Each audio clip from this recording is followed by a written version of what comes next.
Astro సిండికేట్లో మీ personal and business promotions కోసం కింది నెంబర్కు కాంటాక్ట్ చేయండి.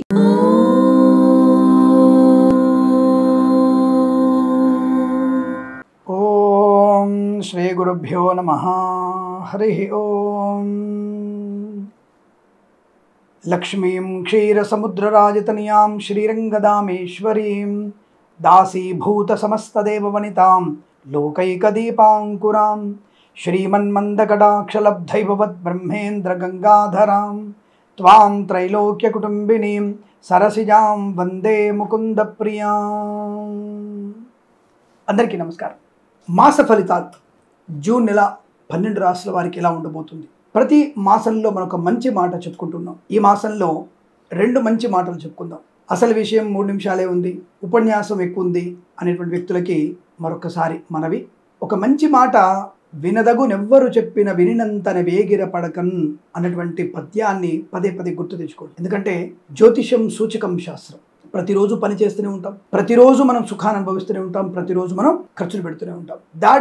అటువంటి వాటిని నియంత్రణలో ఉంచుకోమని చెప్పేదే జ్యోతిష శాస్త్రం. ఈ విషయాన్ని గమనించుకోవడం. మొదటి విషయం ఏంటంటే, మన యొక్క దేశం యొక్క ఉన్నతి కొరకు మనందరము కూడా పాటుపడవలసిన అవసరం. మనందరము కూడా సుస్థిరమైనటువంటి ప్రభుత్వం కోసం తప్పకుండా మనం ఏకతాటి మీద ఉండి సనాతన ధర్మానికి మనం బద్ధులై ఉండేటువంటి ప్రయత్నాన్ని చేయాలి.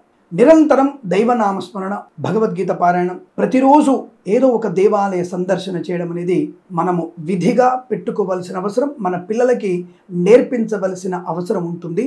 అది తప్పక మీరు ఫాలో అవ్వాల్సిందే, దానికి ప్రత్యామ్నాయం లేదు. ఇక రెండవది, మనం ప్రతి వారం చెప్పుకునేటువంటి షేర్ మార్కెట్ గురించి ఏదో సెబీ వాళ్ళ పర్మిషన్ కావాలి, మనమేమి లోతుగా వెళ్ళి ఇగో ఈ షేర్స్ మాత్రమే ఈ టైంలో వృద్ధి పొందుకుంటాయని చెప్పేటువంటి ప్రయత్నం చేయడం లేదు. చాలాసార్లు చెప్పాను. ఇప్పుడు సపోజ్ విప్రో అనేటువంటి సంస్థ ఏదైనా ఉంది, అది వి అక్షరంతో మొదలవుతుంది, అది రోహిణి నక్షత్రం వృషభ రాశిలో వెళ్తుంది. ఈ వృషభ రాశి వారికి ఆ వృషభ రాశి ఆ రోజు ఆ వారం ఉన్నటువంటి ఫలితాన్ని, ఆ షేర్లు వృద్ధి పొందుకుంటాయా లేదన్న విషయాన్ని నేను గమనించి నామ నక్షత్ర ప్రధానంగా చెప్పేటువంటి ప్రయత్నం చేస్తున్నా. జాతకాలు వదిలిపెట్టి షేర్ మీద పడ్డారనేటువంటి కొంతమంది మాటలు మాట్లాడుతుంటారు. బాగా గుర్తుపెట్టుకోండి, ప్రపంచంలో ప్రతి అణువణువు, ప్రతి వస్తువు, ప్రతి వ్యక్తి, ప్రతి జంతువు, ప్రతి పుస్తకము, ప్రతి ఒక్క ఎలక్ట్రానిక్స్, ఎలక్ట్రికల్ లాంటి వాటి మీద కూడా జ్యోతిష్య ప్రభావం అనేది ఖచ్చితంగా ఉంటుంది. వాటిని అనుసరించుకొని జ్యోతిష్య ఫలితాలు చెప్పవచ్చును.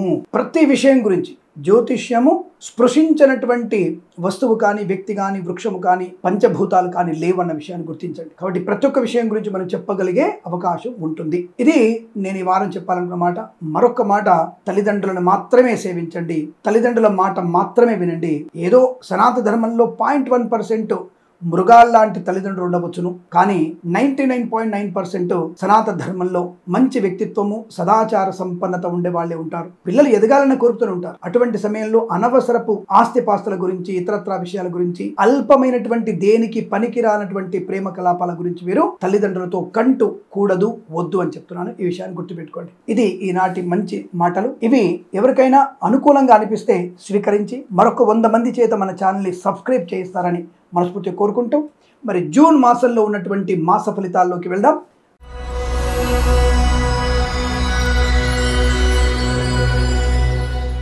అందరికీ నమస్కారం. జూన్ మాసంలో మిథున రాశి వారికి మాస ఫలితాలు ఎలా ఉన్నాయి తెలుసుకునే ప్రయత్నం చేద్దాం. మిథున రాశి వారికి ద్వంద్వ వైఖరి, 2 నాలుకల ధోరణి వీళ్ళకి ఎక్కువ, 2 రకాల ఆలోచనలు కూడా ఎక్కువ. వీళ్ళకి కీడెంచి మేలించేటువంటి తత్వం కూడా వీళ్ళకి ఎక్కువ ఉంటుంది. కానీ ఇదే రాశిలో ఉన్నటువంటి కొంత వ్యక్తులు దూకుడుగా ఉంటారు. కారణం వీరిది లగ్న ప్రభావం ఎక్కువగా ఉంటుంది. వీళ్ళకి ఈ ద్విస్వభావ రాశి అయినటువంటి 2 నాలుకల ధోరణి ఈ యొక్క మిథున రాశి వారికి ఒకసారి హైలో ఆలోచిస్తారు, ఒకసారి లో లెవెల్ ఆలోచిస్తారు, ఒకసారి భోజన ప్రియులుగా ఉంటారు, ఒకసారి నిరాహారంగా ఉంటారు. వీరిని అర్థం చేసుకోవడం చాలా కష్టం. కానీ వీళ్ళ లగ్నాల తత్వాన్ని బట్టి వీళ్ళు కొన్ని మార్పులు పొందుకునే అవకాశం ఉంటుంది. సరే, ఈ రాశి వారికి ముఖ్యంగా జూన్ మాసంలో మొదటి 2 వారాల్లో బ్రహ్మాండమైనటువంటి ఆర్థిక ప్రయోజనం, ఊహించని ధనలాభం. మరి 3వ వారంలో కాస్త సామాన్య ఫలితాలు ఉన్నాయి. 4వ వారంలో కూడా మొదటి 4 రోజులు సామాన్య ఫలితాలు ఉంటూ మిగిలిన 3 రోజులు, 4వ వారంలో మిగిలిన లాస్ట్ 3 రోజులు అద్భుతాన్ని క్రియేట్ చేస్తారు. ఇది అంటారు కదా, మనకు క్రికెట్ మ్యాచ్లలో ఉన్నప్పుడు దాదాపుగా ఈక్వల్ స్కోర్ వచ్చిన తర్వాత మనకి టెన్షన్ ఎక్కువగా ఉంటుంది. ఈ మళ్ళీ ఒక 6 బాల్స్ వేసి ఎవరు వికెట్ పడగొడితే అని చెప్పి ఒక ఎక్స్ట్రా ఓవర్ ఇస్తారు. అలాంటి పరిస్థితి, అంటే హై టెన్షన్ ఉంటుంది. అంటే ఒక రకంగా మనకి పాకిస్తాన్ కి మనకి క్రికెట్ మ్యాచ్ అయినట్టే ఉంటుంది లాస్ట్ 3 రోజులు. అది కూడా ఆస్తి పంపకాల విషయంలో కానీ, రిజిస్ట్రేషన్ విషయంలో కానీ అటువంటి తత్వం ఉంటుంది. దాన్ని ఈజీగా సునాయాసంగా విజయాన్ని సాధిస్తారు. ఉద్యోగంలో కూడా ఇంటర్వ్యూ, లాస్ట్ మినిట్ లో ఇంటర్వ్యూ ఉంటుంది. అన్ని పేపర్లు టకటక తీసుకుంటారు, అన్ని ఉంటాయి కానీ ఎక్కడెక్కడ చిక్కడిగా ఉంటాయి. అన్ని టకటక లాస్ట్ మినిట్ లో సెట్ చేసుకొని పర్ఫెక్ట్ గా లైన్ లో ఉంటారు, విజయాన్ని పొందుకుంటారు. అటువంటి తత్వం మొదటి 4 రోజులు, 4వ వారంలో మొదటి 4 రోజులు కంగారుని క్రియేట్ చేస్తుంది. జాగ్రత్తగా ఉండండి. అంటే ప్రారంభం నుంచే 1 by 1 పర్ఫెక్ట్ గా ఉండే ప్రయత్నం చేస్తే వృత్తిలో, ఉద్యోగంలో, వ్యాపారంలో, వ్యవహారంలో, ప్రయాణంలో అనుకూలత ఉంటుంది. అంటే మొదటి 2 వారాలు మీకు విజయమే ప్రాప్తిస్తుంది. ధన, కనక, వస్తు, వాహన, విద్య, ఉద్యోగ, వ్యాపార లాభాది లాభాలు, భాగస్వామి వ్యాపారతోడు కలిసి వచ్చే అవకాశం, కొత్త వ్యాపార ప్రారంభం కూడా మీకు శుభాన్ని కలిగిస్తుంది. ఊహించినటువంటి ఒక మంచి వ్యక్తి పరిచయము మీకు వ్యాపారంలో మంచి సునాయాస విజయాన్ని కలిగిస్తుంది. కొంతమంది రాజకీయ నాయకుల యొక్క సంపూర్ణ మద్దతు వల్ల మీరు అనుకున్నటువంటి వ్యాపారం ఇంకా వృద్ధి పొందుకునే అవకాశం, ఇది నేను చేయలేనేమో అనుకునే వ్యక్తులకి సునాయాసంగా పూర్తి చేసుకునే అవకాశం, భగవంతుని యొక్క సంపూర్ణ అనుగ్రహాన్ని పొందుకునేటువంటి 2 వారాలు, మొదటి 2 వారాలు చెప్పవచ్చు. 3వ వారంలో ఒక సామాన్య ఫలితాలు ఉన్నాయి. బద్ధకాన్ని విడనాడండి, షేర్ మార్కెట్ స్పెక్యులేషన్ కి దూరంగా ఉండండి, లాటరీలకి దూరంగా ఉండండి. 1-2 వారాల్లో share market, speculation, communities, cryptocurrency, bitcoins, లాటరీలు, జూదము ఇవన్నీ కూడా అద్భుతంగా ఉంటాయి. లాభమే, వస్తువాన సౌలభ్యం, గృహయోగము, స్థల లాభము, ఉద్యోగ లాభము, విదేశీయానము, విదేశాల్లో మంచి ఉన్నతమైనటువంటి విద్యా, ఉద్యోగ, వ్యాపార లాభం, మంచి బ్రహ్మాండమైన కళాశాలలో ప్రవేశం లభించే అవకాశం లాస్ట్ మినిట్ లో తప్పకుండా మీకు అనుకూలంగా ఉంటుంది. కానీ ఈ 3వ వారంలో కంగారు పడుతూ ఆ కళాశాల, ఈ కళాశాల, అక్కడ డబ్బులు కట్టడం, ఇక్కడ డబ్బులు కట్టడం, తల్లిదండ్రులను కన్ఫ్యూజ్ చేయడం, బీఎస్సీ తీసుకోవాలా, లేకపోతే ఇంకోటి తీసుకోవాలా, లేదా ట్రిపుల్ఈకి వెళ్ళాలా, ట్రిపుల్-ఐటీకి వెళ్ళాలా, లేదా ఐఐటీకి వెళ్ళాలా, ఇంకోటి వెళ్ళాలా, స్కోర్ తక్కువ వచ్చింది, తర్వాత ఎంబీబీఎస్ చేయాలా, నీట్లో మార్కులు తక్కువ వచ్చాయి, నేను మేనేజ్మెంట్ కోటకి వెళ్ళాలా, కంగారొద్దు.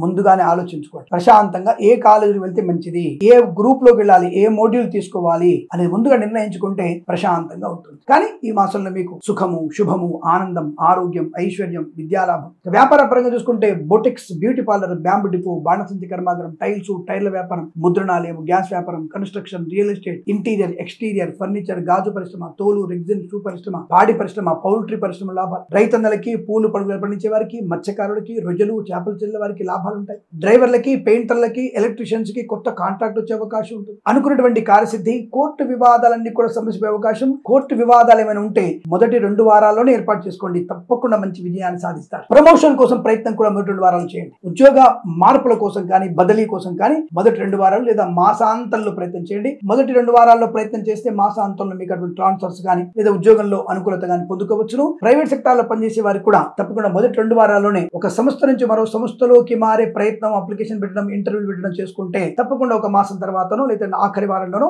మీరు ఉద్యోగంలో నుంచి ఇక్కడ రిలీవ్ అవ్వచ్చు. అక్కడ కొత్త ఉద్యోగంలో చేరడానికి కూడా మంచిది, శుభ సమయం. 3వ వారంలో మాత్రం చేయకండి. వీసా సంబంధ సౌలభ్యం ఉంటుంది. విదేశాల నుంచి స్వదేశానికి వచ్చి విదేశాలు వెళ్లే వీసా కోసం కానీ, వివాహం కోసం కానీ మొదటి 2 వారాలు బాగా ఉపయోగించుకోండి, శుభప్రదంగా ఉంటుంది. రైతన్నలకు కూడా మంచి పంట లాభాలు, పూలు పలుకులు పండించే వారికి మంచి లాభాలు, మంచి వర్షపాతం ఉంటుంది, ఆర్థిక ప్రయోజనం ఉంటుంది. మన దేశం యొక్క ఉన్నతి ఈ మాసంలో క్రియేట్ అవ్వగలిగే అంటే ఉన్నత స్థితిని పొందుకోవడానికి ఈ మాసం అత్యంత ప్రధానమైనది. పంటల విషయంలో, వ్యాపార విషయంలో, వ్యక్తుల విషయంలో, సంబంధ బాంధవ్యాలు, అంతర్జాతీయ ప్రమాణాలు, అలాగే బులియన్ మార్కెట్ కూడా తప్పకుండా మీకు అనుకూలమైన శుభయోగాలు ఉంటాయి. ఎక్కడండి బంగారం 1,00,000 రూపాయలు దాటిపోయింది?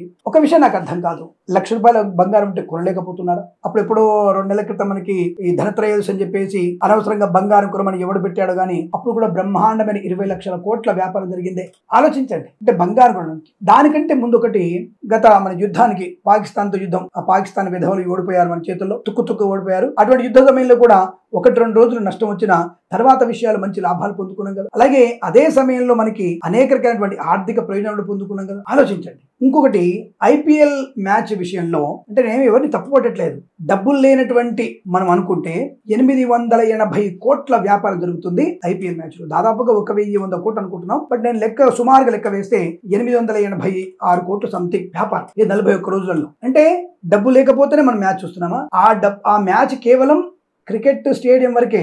అందులో తినుబండాలు అమ్మేవాడికి, పార్కింగ్ వాడికి, పెట్రోల్, డీజిల్, దానికి జిఎస్టీ, దానికి ఈఎస్టీ, దానికి ఇంకో ఎస్టీ, దానికి ఇంకొకటి, అంటే మనకి డబ్బులు లేకుండానే అంత చేస్తున్నామా? కాబట్టి ఆర్థికంగా బాగాలేదు అనుకుంటున్నాం. కేవలం మనకి బద్ధకము అనేటువంటి ఒక ట్యాగ్ వేసుకొని మనం పరిణితి పొందలేకపోతున్నాం. ప్రతి వ్యక్తి పని చేయగలిగితే, ప్రతి వ్యక్తి మంచి చైతన్యతో ఉండగలిగితే దేశం ఆర్థిక యొక్క పరిస్థితి అద్భుతంగా ఉంటుంది. ప్రపంచంలోనే మనం ఏంటండి మనల్ని అందుకోలేనటువంటి స్థాయిలో ఉంటాం మనం. మరి మన యువకులందరూ కూడా బద్ధకంతో పనులన్నీ కూడా వెనక్కి తీసుకెళ్లి నిరాశ నిస్పృహలతో ఉంటూ తప్పుడు పనులు చేస్తూ దేశాన్ని నాశనం చేసేటువంటి వ్యక్తులతో స్నేహితాలు చేస్తూ ప్రమాదాన్ని పొందుకుంటున్నాం. చదువు విషయాన్ని పక్కన పెట్టి పనికిరాని పనులు దూరుతున్నాం. అవి ఆలోచించండి ఆ విషయంలో. అంటే ఈ రాశి వారి కాకపోయినా చెప్పగలిగే విషయం ఉంది కాబట్టి చెప్తున్నాను. అంటే ఏదేమైనా ఈ రాశి వారికి మొదటి 2 వారాల్లో ఆర్థిక ఆనంద యోగాలు ఉన్నాయి. ఉద్యోగ లాభం ఉంటుంది, ప్రభుత్వ ప్రవేశంతో ఉద్యోగ లాభం ఉంటుంది, ప్రశాంతత ఉంటుంది, ఆరోగ్యం బాగుంటుంది, శస్త్రచికిత్స అవసరమైనటువంటి ఆరోగ్యాన్ని పొందుకోవడం. 3వ వారంలో కాస్త జాగ్రత్తగా ఉంటూ రామనామస్మరణ చేస్తూ భగవద్గీత పారాయణం చేస్తూ ఆనందమయ శుభ జీవనాన్ని పొందుకోవచ్చు అనే విషయాన్ని గుర్తించండి. అలాగే సోషల్ మీడియా జర్నలిస్టుల వారికి, సీనియర్ సిటిజన్కి, మహిళా మండలికి కానీ, వేద పండితులు, పురోహితులు, బ్రాహ్మణత్వం, కులవృత్తుల వారికి, వైద్యులకి, వైద్య బృందాల వారికి, న్యాయవాదులకి, ఎల్ఐసి, మెడికల్, గృహ నిర్మాణ జంట కూడా అత్యంత అనుకూలవంతమైన ఆనంద యోగాలుగా చెప్పబడుతుంది. ఈ మాసం ప్రతి మాసం కూడా అష్టైశ్వర్య సిద్ధి మాత్రం పొందాలని కోరుకుంటూ సర్వేజన సుఖినో భవంతు.